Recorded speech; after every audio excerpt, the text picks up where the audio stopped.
বলবো হ্যাঁ এই সামনে সামনে সামনে থাকে আপু সামনে থাকে। So I got the award for outstanding contribution in modeling as the most popular model in Bangladesh. I'm glad যে এই অ্যাওয়ার্ডের জন্য আমাকে বিবেচিত করা হয়েছে।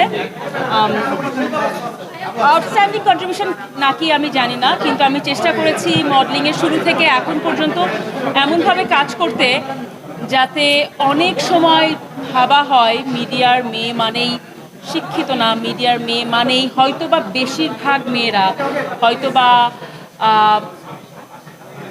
এমন কিছুর সাথে আছে যেটা হয়তোবা মানে বলে না যে ভদ্র মেয়েরা মিডিয়াতে আসে না। মানে আমার ফ্যামিলি একটা, আমি যখন এসেছিলাম 16 বছর বয়সে তখন আমাকে বলতো, তো ওই ব্যারিয়ারটা ওইটা যেন ভাঙার আমার সবসময় ইচ্ছা ছিল যে মিডিয়ার মেয়ে মানে সবচেয়ে বড় জায়গায় সে অ্যাচিভ করতে পারে, সে ভালো জায়গায় বিয়ে হতে পারে, তার পড়াশোনা করতে পারে, সে একসাথে মিডিয়াতে কাজ করতে পারবে সম্মানের সাথে, এবং একসাথে মিডিয়ার বাইরেও যেরকমভাবে আমি আইন পেশে আছি সেইভাবেও যেন সম্মানের সাথে কাজ করতে পারে। তো আমার সবসময় আমার কাছে মনে হয় কি জীবন তো ছোট, জীবনের সব কিছুর পাশাপাশি সম্মানটা খুব বড়, আমার কাছে সম্মানটা খুব বড় জিনিস। তো সম্মানটা ঠিক রেখে আমি কাজ করে যেতে চেয়েছি সবসময়, এখনও করে যেতে চাই। এবং কখনো যেন আমার এরকম কোনো সময় না আসে যখন আমার বলতে হয় আমি আর মিডিয়াতে কাজ করতে চাই না বা ব্লা ব্লা ব্লা। আমি আমার অন্যান্য কাজের পাশাপাশি যেহেতু মিডিয়ার মাধ্যমেই আমি আমার পরিচিতিটা পেয়েছি, তো আমি চাই আমার মিডিয়ার নামটা পাশে রেখে আমি অন্যান্য কাজগুলো সবসময় যেন করে যেতে পারি। তোমায় অনেক অনেক দোয়া করবেন। আচ্ছা প্রিয়া আপু, বর্তমান কোনো কাজের ব্যস্ততা চলছে কিনা? আমরা জানি যে আপনার মানে মিডিয়া জগতে কোনো কাজের ব্যস্ততা আছে কিনা?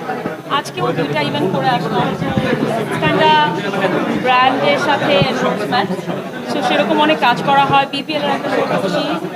সব কিছু মিলে তো ব্যস্ততা তো আছে, এবং কোর্টের ব্যস্ততা আছে, আমার ব্যবসার ব্যস্ততা আছে, আমার বাচ্চা আছে, ব্যস্ততা তো অনেক থাকে, ব্যস্ত অনেক থাকতে হবে। আচ্ছা 5ই আগস্টের আগের বাংলাদেশে কাজ করা এবং পরবর্তী সময়ে বর্তমানে কাজ করার মধ্যে কোনো প্রকার মানে হেজিটেশন ফিল হচ্ছে কিনা বা কোনো বাধা পাচ্ছে কিনা?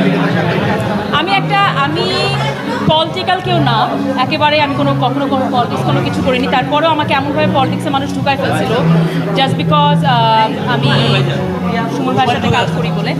সো সেইটা আমার জন্য খুব দুঃখনীয় ছিল। আমি পলিটিক্স নিয়ে কোনো কথা বলতে চাই না, একেবারেই কোনো কথা বলতে চাই না। বাট হ্যাঁ, আমি যখন আমি রাস্তায় অনেক হাঁটি রাত্রেবেলা, মানে মনে করেন আমার কুকুরকে যখন খাওয়াতে যায় তখন রাস্তায় অনেক হাঁটি, তখন খুব মানে সেফ লাগে।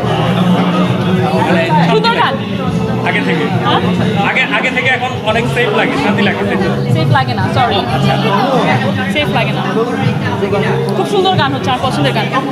হ্যাঁ